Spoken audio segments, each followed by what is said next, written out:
Chers amis, bonjour. Aujourd'hui, je vais vous parler de la bataille de Tuyên-Quang qui a opposé les pavillons noirs des Chinois aux Français pendant la guerre d'Indochine, la guerre de colonisation. À partir de la seconde moitié du XIXe siècle, la colonisation européenne prend réellement son essor. En Asie, la France conquiert le Cambodge, la Cochinchine et le delta du fleuve Rouge avec Hanoï, entre 1859 et 1873. Puis elle s'empare de l'Annam à partir de 1883 et remonte vers le Tonkin. Mais en se lançant à sa conquête, elle s'oppose aux Chinois qui veulent résister à sa domination. Des mercenaires chinois, les pavillons noirs, cherchent à résister à la conquête du Tonkin par les Français. En France, le président du Conseil, Jules Ferry, soutient cette conquête, d'où le surnom dont il est affublé par ses adversaires, Ferry le Tonkinois. À Tuyên-Quang, une forteresse tenue par les Français, les mercenaires chinois veulent frapper un grand coup. Le 24 novembre 1884, la forteresse est déclarée en état de siège par les Français. Quelle est cette bataille qui oppose les Français au pavillon noir dans la citadelle à partir du 1er janvier 1885? D'abord, quelle est la situation géographique de Tuyên-Quang et quelles sont les forces en présence? Tuyên-Quang est une citadelle qui est entourée de collines et la rivière Claire est un cours d'eau qui borde cette forteresse. Marc Dominé est un chef de bataillon qui commande dans la citadelle 600 hommes. Parmi eux, on compte 2 compagnies de la Légion, 390 hommes, dirigés par les capitaines de Borély et Moulinet. Sur l'ordre de Borély, des fossés sont déblayés, des tranchées et des abris sont creusés. La forteresse peut compter sur 4 canons, 2 mitrailleuses et une canonnière, un bateau qu'on appelle la mitrailleuse.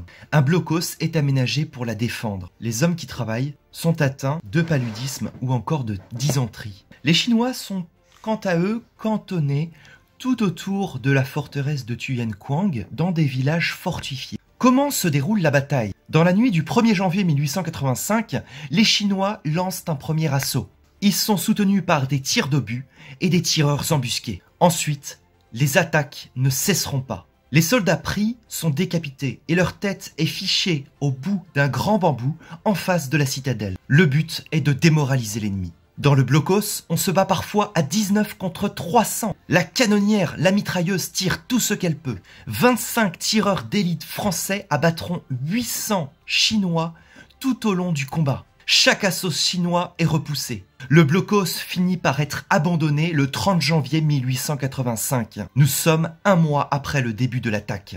L'objectif des Chinois est d'atteindre les remparts de la citadelle par un travail de sape. Arrivés aux remparts, ils sont au corps à corps avec des baïonnettes et avec des pioches. Mais les contre-sapes sont très efficaces. La résistance tient en échec tous les assauts chinois. Le 13 février, une charge de la 2e compagnie de la Légion de Moulinet brise une attaque. Ils sont à 1 contre 10. Moulinet est tué. Des mines explosent faisant sauter une partie des remparts. Les assauts sont donc un à un repoussés les uns après les autres. Mais le 3 mars 1885, les Français sont impressionnés par le silence. Le capitaine d'une des 2 compagnies de la Légion, de Borély, se présente en dehors de la citadelle. Il aperçoit alors l'infanterie d'Afrique ainsi que les marsouins. Enfin, les renforts arrivent.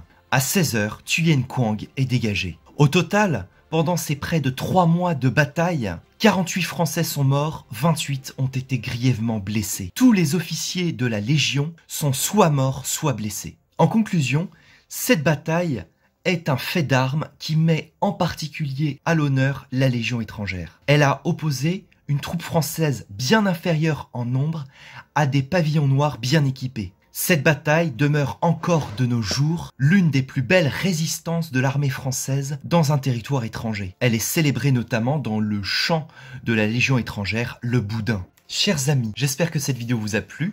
N'hésitez pas à vous abonner, à liker ou à laisser des commentaires. Merci beaucoup et bonne journée.